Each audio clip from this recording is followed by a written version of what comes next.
يعني يحتاج بريشر، البريشر ده تحت يعني يحتاج بريشر عالي قوي عشان املى شويه فوليوم قليلين، وبعد كده يبقى يقف.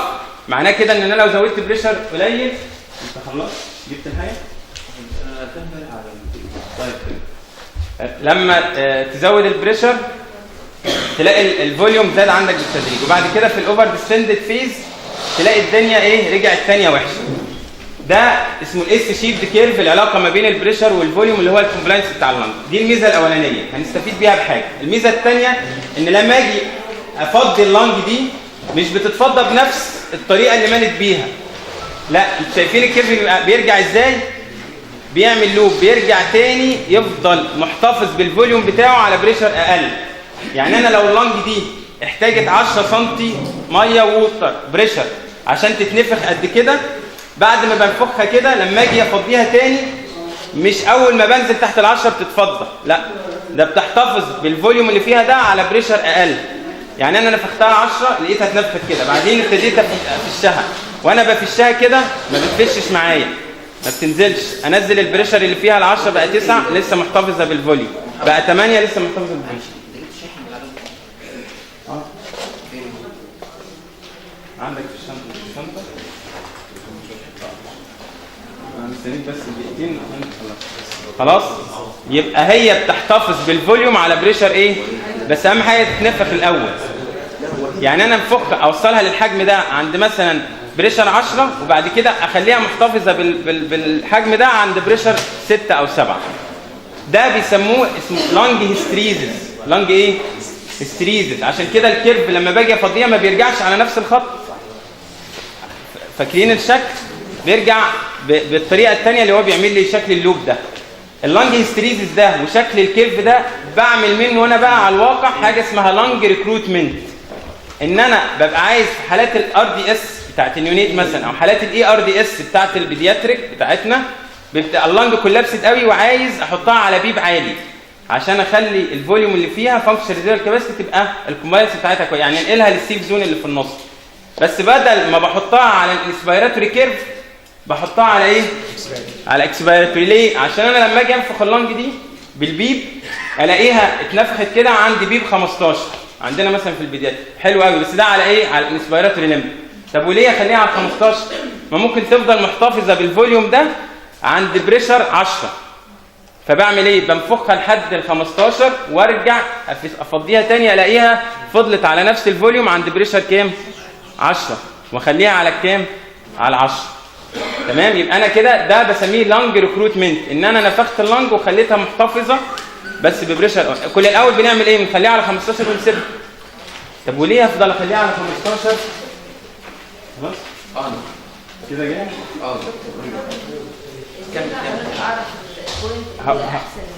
هقول لك بس احنا هنعملها ازاي، بس احنا بنقول لكم الفكره بتاعتها يعني تكون وصلت للناس. دي قصه الريكروتمنت. عشان كده ما سيبش على 15، ده انا ممكن اخليها محتفظه بنفس الفوليوم بس على بريشر كام؟ 10. اللي انا بحط اللونج على الديفليتنج بارت بتاعتها بتاعت اللوب. القصه نظريا كده سهله جدا، صح؟ سهله جدا، لكن عمليا في الواقع اصعب ما يكون. صعبه، محتاج انا ابقى عارف انا ببص على ايه، عشان الدكاتره بيسالوا انا هعرف ازاي ان اللنج دي اتملت وبقت الكومبلاينس بتاعها حلو، وان الفوليوم اللي فيها، وانت بتقول لي اللنج دي اتنفخت وبقى الكومبلاينس، انا هعرف ازاي؟ طب احنا على الانيمال لنج كده بنشوف قدامنا، طب انا وهو العيان نايم والشيست جوه واللنج جوه هعرف ازاي؟ انا ببص دايما وانا بعمل الريكروتمنت، وقت ما تبقى جاهز قول لي انا جاهز، اوكي؟ وانا بعمل الريكروتمنت مانوفر عيني على حاجتين. كل عين على حاجه، العين الاولانيه على المونيتور بتاعي على الاكسجين ساتوريشن بتاع العيان، والعين الثانيه على الشيست اكسبانشن. تمام؟ تخيلوا بيبي، انتوا في حد اشتغل بدايه على اي ار دي اس، على حاله اي ار دي اس؟ حد اشتغل يونيت على حاله ار دي اس؟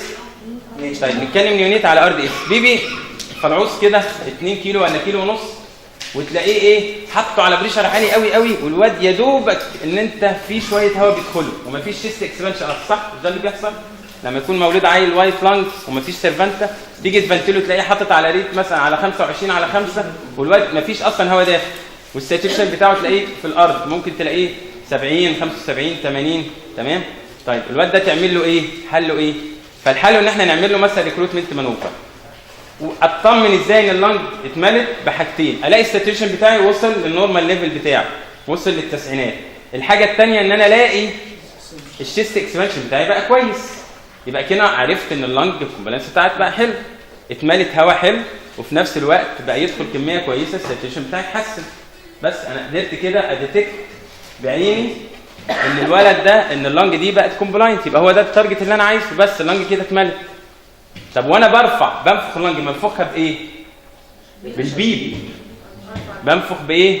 بالبيب، مش بنفخها بالبي اي بي. انا بعلي كده، انا عامل مثلا بادئ بيب على 5، بفضل اعلي في البيب بتاعي ده من 5 6 7 8 9.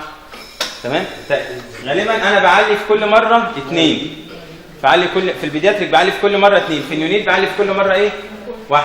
وبصبر قد ايه ما بين المره والثانيه؟ دقيقتين ل3 دقائق عشان اشوف الافكت. تمام؟ بس وانا برفع البيب تخيلوا لو انا بادئ مثلا 15 على 5، انا عمال اعلى في البيب، الفرق ما بين ال 15 و5 بيحصل ايه؟ بيقل. ما ينفعش، لازم اعلى كمان بالبي اي بي عشان اخلي انا بادئ ببريشر ديفرنس 10، هو ده اللي هيدخل لي تايدال فوليوم، فانا طول الوقت بحافظ على ايه؟ ال10. فانا رفعت البيب 1 لازم ارفع البي اي بي 1. انا عملت البيب 6 يبقى البي اي بي 16 عشان اخلي الفرق 10 طول الوقت كده. وصلت ل10 بيب يبقى لازم البي اي بي يبقى كام؟ 25. تمام؟ انا كده البي اي بي ضرني في حاجه؟ ما ضرنيش، كده هو بيدخل ال10 في كل وقت. بس بلاقي تاثير ال10 عند ال5 كان بيدخل لي كميه هواء قليله جدا، لكن لما زودت البيب بقى ال10 دول يدخلوا لي كميه هواء اكتر. وهو ده الكلام اللي احنا بنقول عليه، ان الكومبلاينس بتاعت اللنج بقت احسن، بنفس البريشر ابتدت تدخل هواء احسن. بس واعرفوا ازاي الساتوريشن اتحسن والشيست اكسبانشن بقى احسن. بس كده اللنج اتنفخ، برجع انزل بنفس الطريقه لحد ما بوصل لايه؟ انا كده وقت ما بلاقي الساتوريشن اتحسن، بس دي وقت ما بلاقي الساتوريشن اتحسن الشيست اكسبانشن بقى كويس، النقطه دي بسميها الاوبننج بريشر. ده اللي ايه؟ النقطه البريشر اللنج عندها اتنفخت، وبسجله معايا. اقول مثلا 15 ده البيب بتاعي اللي فتحت عليه اللنج. بعد كده ببتدي اقلل البيب بالتدريج، الاقي لما بوصل لل9 يعني تحت ال10 بنزل من 10 ل9 الاقي الساتوريشن بتاعي تاني وقع في الارض يبقى انا بقول ان الكلوزنج بريشر بتاعي كان كام؟ 10. يعني اللنج دي اتنفخت على 15 كانت كويسه قوي، ولما جت تفضي فضلت محتفظه بالفوليوم لحد 10، وتحت ال10 هي فشت تاني. خلاص انا عرفت الخريطه بقى. اجي اعمل المانوفر تاني، ما ينفعش واحد يقول لي طب ارجع لل10 تاني، اقول له لا مش هتملك، تتنفخ. لازم ارجع للكيرف لاخره وارجع تاني. طريق صلاح سالم لازم الف وارجعه، ما ينفعش اعمل كروسنج في النص. فارجع فاقول ايه بقى؟ انا هملى لحد 15 وارجع لحد كام؟ 11 فوق ال10. صح؟ عشان ايه؟ عشان لو انا نزلت تحت ال10 اللنج هتفش تاني. خلاص هو ده الريكروتمنت مود. هنبقى نعمله بقى كل يوم بعمله عشان اسس الدنيا اخبارها ايه. وخدوا بالكم لو اتفصل البيبي من على الجهاز في اي وقت لازم اعمل المانوفر دي تاني، ما انا فصلته اللنج فش، ما ينفعش ارفعه لنفس الرقم، لا ده انا انفخ تاني وارجع افضل. حد ما خدش ورق في ناس معلش انا عطلتك. هناخد النهارده ان شاء الله باذن الله اسيد بيز بالانس، كلنا كاملين ولا في حد ناقص؟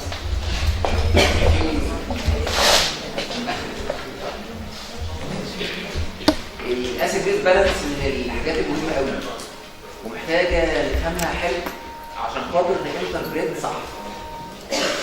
كتير قوي من الاحيان تجي لك الام بي جي تبص على الام بي جي كده يعني دي ميتابوليك اسيدوز، دي ميتابوليك اسيدوز، وتطلع زي ما تطلع وممكن يخش الطرياج، ممكن يكون صح وممكن يكون غلط. فاحنا عايزين نكون كلنا صح عشان خاطر دي الريفليكشن بتاع يوم ديزيز اللي جوه. ومفيش مستشفى ما فيهاش جهاز بلاد جاهز.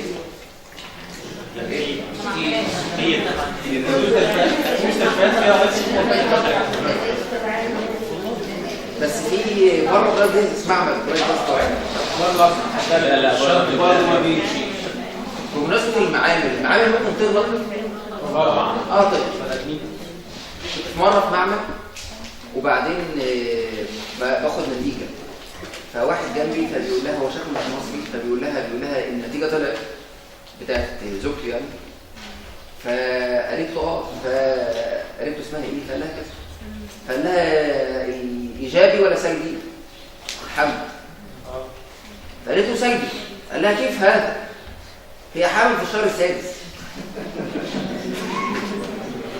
فانت هتعجب بالمعمل اللي غلط ولا منه هو اللي هو عارف ان حامل في الشهر السادس ولا تروح حامل؟ الاسيد يعني ايه اسيد ويعني ايه بيز؟ اسيد ركز معايا فاضل ربع ساعه. اسيد يعني اي ماده بتدي اتش اي، بتدي بروتون. وبيز يعني اي ماده تاكسبت الاتش سي ال، ممكن يبقى اتش وسي ال، فيبقى هو بيدي اتش اي. والعكس البيز، البيز اي ماده تاخد الاتش اي، زي الاتش انتوا شايفين من تحت ولا الاتش سي او 3 زي الاتش خدت الاتش اي بقت اتش 2 سي او 3. ده البيز. ده سير يعني سير معينه بتاعت واحد اسمه برونشتين، فيها حاجات مش مفهومه زي السي او 2 هو اسيد وما بيديش اتش اي، بس احنا ماشيين على دي. ادي الاتش اي الاسيد تمام، هيدي اتش اي وكونجوجيت بيز اتش، وقلنا المثال اتش سي ال، يبقى ده اسيد وده بيز. طب يعني ايه سترونج اسيد وويك اسيد وسترونج بيز وويك بيز؟ سترونج اسيد معناها الماده اللي انا لما اعمل لها ديسولفينج تدوب كلها الاتش ايون وبيز قصادها كلها بالكامل، فبالتالي الاتش ايون بتاعتها نار. الويك اسيد لا، هيدوب لحد ما يوصل 50% يمين و50% شمال، يبقى هو ادى اتش ايون صحيح لكن برضه محتفظ بالاتش اي زي ما هي. فبالتالي الاتش دونيشن اكتر في الويك اسيد ولا السترونج اسيد؟ السترونج اسيد. وكذلك البيز السترونج بيز اي ماده اول ما تحط يحصل لها ديسولفنج بالكامل عشان خاطر تاخد اتش اي. انما الويك بيز 50-50 خلاص، ففي بالانس. لو احنا جبنا ماده وحطينا فيها اتش اي بحيث ان الاتش اي تكون قد الاو اتش اللي قصادها، فبالتالي النيجاتيف قد البوزيتيف، فدي يسموها ماده نيوترال. فلما جم شافوا الماده النيوترال دي الاتش اي فيها قد ايه، لقوها 1 وقابلوا 6 اصفار 7 اصفار اسف 6 اصفار. فكون 1 وقابلوا 6 اصفار يعني تركيز الاتش اي هو ده 1 وقابلوا 6 اصفار مول برليف، فده سموه نيوترال. خلاص. لما تزود تركيز الماده دي زي المثال ده هيبقى 1 وقابله 5 اصفار، فلاقوه اتش ايون اكتر ولا اقل من ده؟ اكتر، فيبقى مور اسيدك عشان خاطر الاتش ايون اكتر.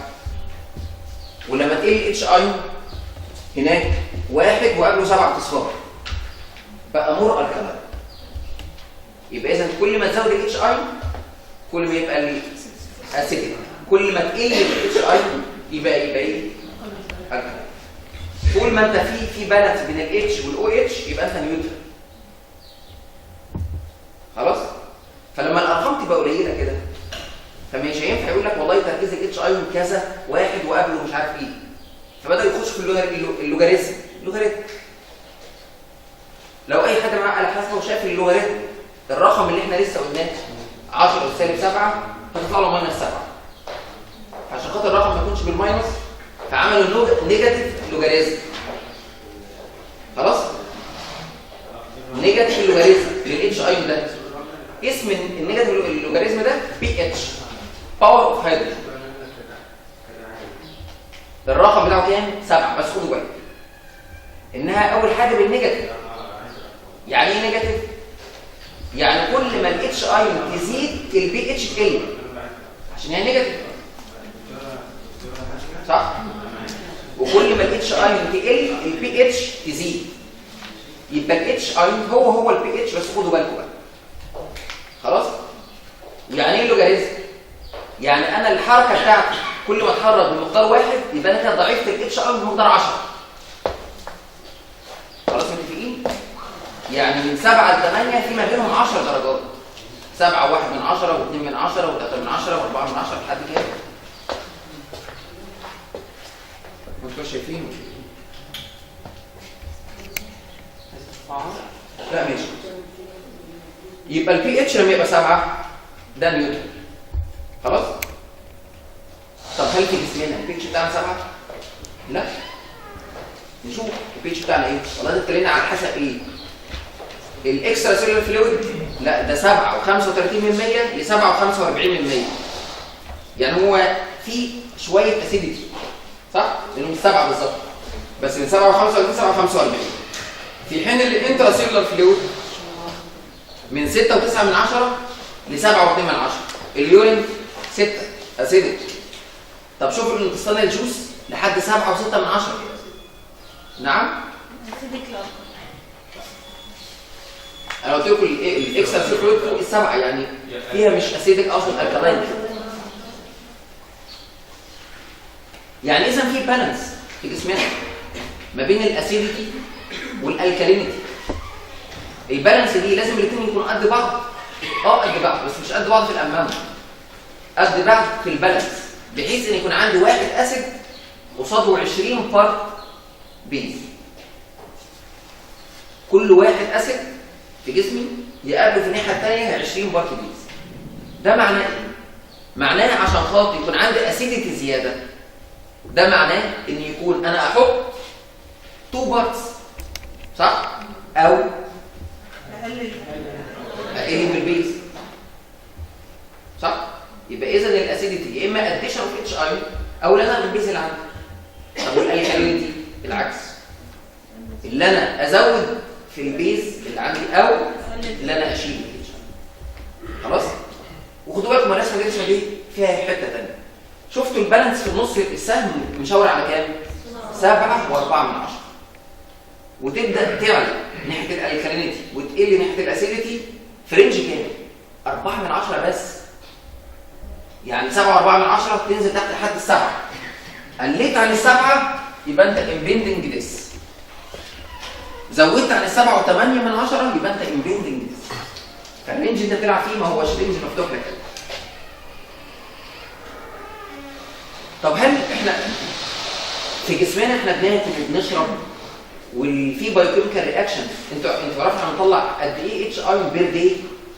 50,000 ملي ايكويفالنت بير داي من الاكل.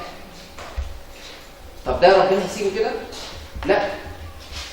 ده لو اتساب كده هيعمل سوينجز محترم في البي اتش، في الاتش ايون، وبالتالي البي اتش ايون هتزيد، فبالتالي البي اتش هتقل لانه نيجاتيف. خلاص متفقين؟ ايه الماده اللي هتحكم لي القصه دي؟ بيسموها بافرنج. يعني ايه بافرنج؟ بافرنج يعني الماده اللي لو اتحطت في مور اسيديك ميديوم تخلي السوينجز في البي اتش مش كتيره، تحكمها شويه. نعم حاضر. اهلا وسهلا بحضرتك. الاسيد والبيز. الاسيد يعني انا بدي اتش اي، والبيز يعني انا باخد اتش اي.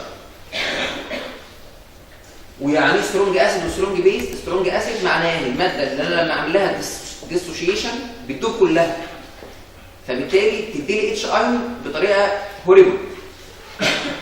في حين ان الويك اسيد لو انا عملتها ديسوشيشن تدوب بس 50-50، 50% تفضل زي ما هي و50% تديني الاتش اي. هي مشكلته كلها في الاتش اي، وكذلك البيز. ولما تبقى عندنا الاتش الاسيد قد الاو اتش البيز يبقى الماده اللي معانا دي نيوترال. وتركيز الاتش ايون فيها لما جينا قسناها لقينا 1 وقبله 6 صفار. وكل ما تزيد الاتش ايون معناها الاسيديتي هتزيد، وكل ما الاتش ايون معناها الالكالينيتي هتزيد.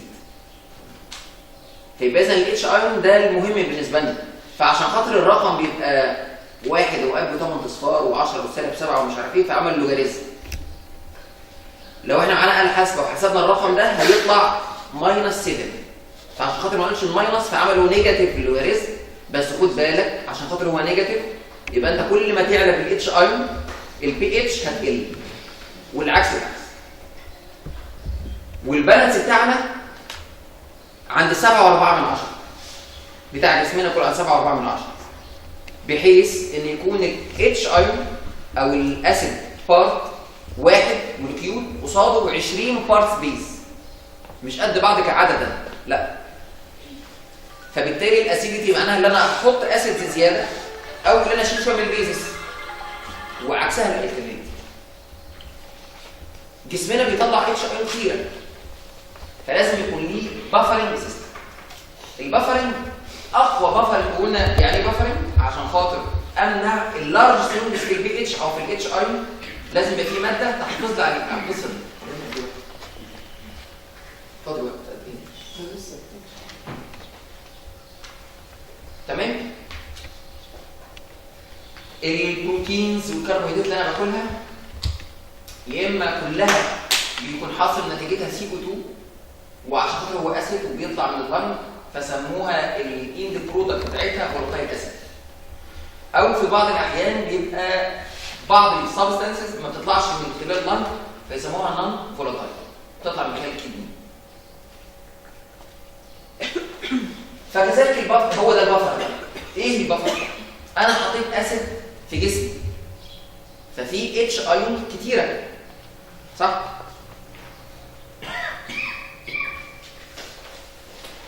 اتش اي ففي اتش ايون كتير، صح كده؟ يبقى البفر اللي في الحاله دي اللي هي الماده اللي هتاخد الاتش ايون الكتيره اللي موجوده دي، صح؟ صح ولا مش صح؟ ليه؟ عشان خاطر كل ما الاتش ايون تبقى كتيره كل ما يبقى مور اسيدك، خلاص؟ ولو اتحط بيز في جسمي فكده هتاكل في الاتش ايون اللي موجوده في جسمي، فبقى انا السيرم فلويد ده ايه؟ الكلاين، عشان خاطر الاتش ايون راح.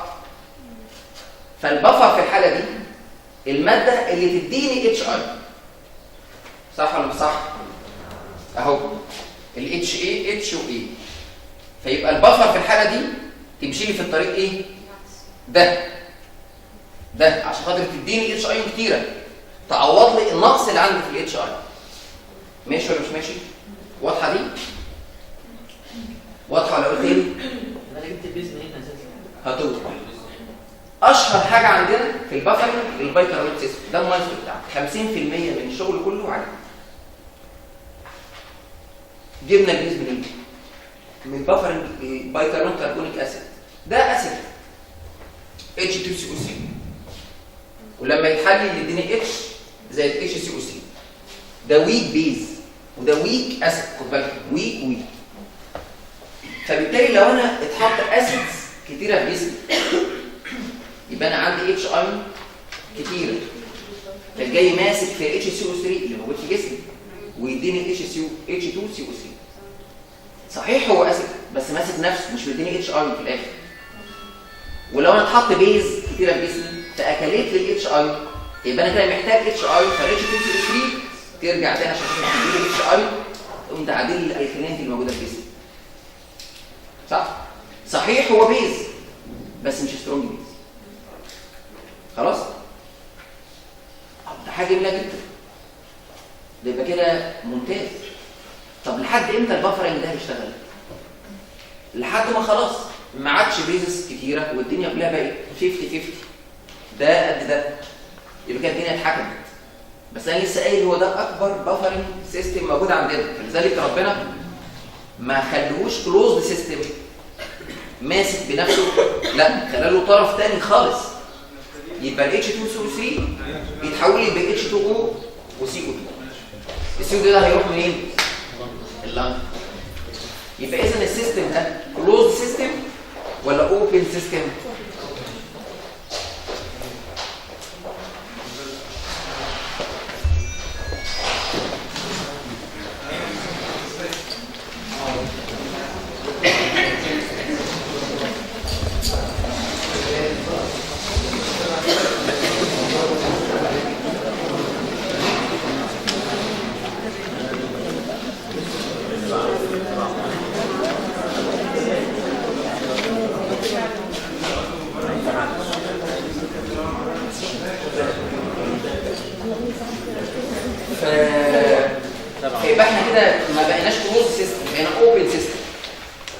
اي حاجه يحصل لها اكوميليشن لا هتروح من الناحيه الثانيه ويبقى لها مخرج، فعشان خاطر كده شغلها كله قايم عليه كام 50%.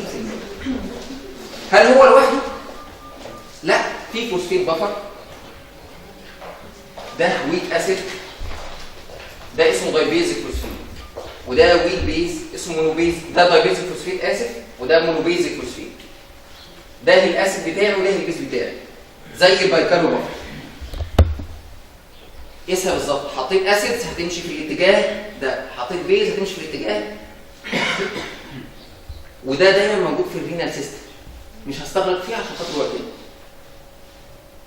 وده الامونيا بفر برضه موجود في الرينال سيستم، في حين ان البيكربونات موجود في كل البودي فلويدز. الامونيوم اللي هو ال NH4 والامونيا اللي هو ال NH3، حطيت اسيدز تمشي في الاتجاه ده، حطيت بيزز تمشي في الاتجاه ده موجود في الرينال سيستم. بس اهمهم مين؟ المايسترو بتاعنا. طب ده اللي معناه حاجه ثانيه، ان الاتش ايون صح له علاقه بالسي او 2 صح ولا مش صح؟ كده مفتحين على بعض. السي او 2 اذا عيل هيعمل لي اسيد صح؟ والعكس العكس ماشي؟ وبناء عليه لأقل هندرسون-هاسلباك ايكويشن وعمل المعادله بتاعته الشهيره. البي اتش بتساوي البي كي في اللوج اتش سي او 3 فوق على 3% في البي سي او 2. شيل الثوابت كلها عشان خاطر يطلع بمعادله في منتهى الاهميه، ان البي اتش اللي هي الريفليكشن بتاع الاتش اي بالطريقه اللي احنا قلناها بتتناسب طرديا مع الاتش سي او 3 والبي سي او 2. حافظين الحته دي قوي. ده معناه ايه؟ معناه ان كل ما الاتش سي او 3 تعلى يبقى البي اتش هيعلى يبقى الكلاين، ولو قلت البي اتش والبي سي او 2 اذا عليت البي اتش هتعلى، واذا قلت هتقل اسف، والبي سي او 2 اذا قلت البي اتش هتصير. الاتش سي او 3 ده الرينال سيستم، والبي سي او 2 ده الريسبيراتوري. يبقى انا عندي غير البافرنج سيستم اللي هو اللي احنا قلناه ده، في ريسبيراتوري كومبنسيشن وفي رينال كومبنسيشن. ريسبيراتوري كومبنسيشن باي وات؟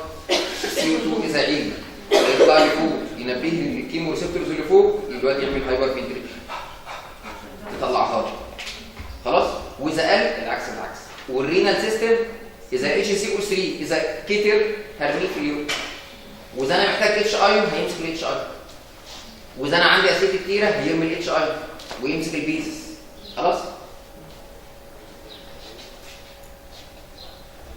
حاجه ثانيه قبل ما افوت الايكويشن دي في منتهى الاهميه، ان السي او 2 الاتش سي او 3 اذا قل عشان خاطر البي اتش تفضل ثابته، البي سي او 2 تعمل ايه؟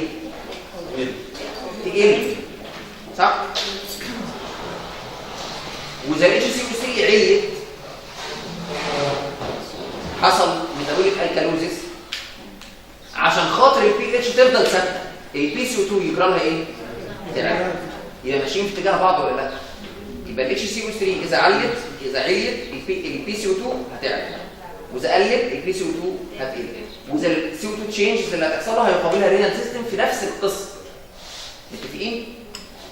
يعني اذا عمل كومبنسيشن في الجسم عنده مثلا ميتابوليك اسيدوزيس، فبالتالي الاتش سي او 3 قليله